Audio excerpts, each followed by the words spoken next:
കേരളത്തിന് സർവശിക്ഷാ അഭിയാൻ പദ്ധതി ഫണ്ട് നൽകുമെന്ന് കേന്ദ്രം. സുപ്രീം കോടതിയിലാണ് കേന്ദ്രം നിലപാട് അറിയിച്ചത്. കേന്ദ്ര സർക്കാർ ഉദ്യോഗസ്ഥരുമായി വിഷയം ചർച്ച ചെയ്തെന്ന് ASG വ്യക്തമാക്കി. എസ് ശ്രീകാന്ത് ചേരുന്നു. ശ്രീകാന്ത് പറയൂ.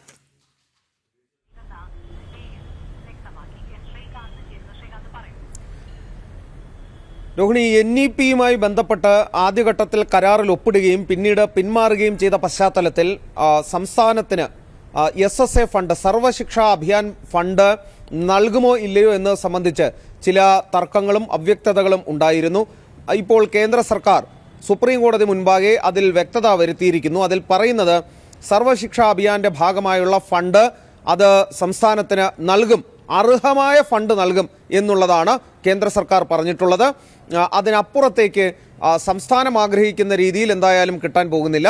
അത് ആ സർക്കാർ ആഗ്രഹിക്കുന്ന രീതിയിൽ കിട്ടാൻ പോകുന്നില്ല. എന്താണോ സംസ്ഥാനത്തിന് അർഹമായത് അത് കൃത്യമായി നൽകും എന്ന് ഇന്ന് അഡീഷണൽ സോളിസിറ്റർ ജനറൽ കോടതിയെ അറിയിച്ചു. കേന്ദ്ര സർക്കാരിലെ ഉദ്യോഗസ്ഥരുമായി, ബന്ധപ്പെട്ട ഉദ്യോഗസ്ഥരുമായി ഇക്കാര്യത്തിൽ ചർച്ച നടത്തി എന്നും ASG ഇന്ന് കോടതിയെ അറിയിച്ചു. തങ്ങൾക്ക് അർഹതപ്പെട്ട ഫണ്ട് നൽകുന്നില്ല എന്നായിരുന്നു കേരളം സുപ്രീം കോടതിയെ അറിയിച്ചത്. അതിൽ വ്യക്തമായ മറുപടി ഇപ്പോൾ കേന്ദ്രം നൽകിക്കഴിഞ്ഞു.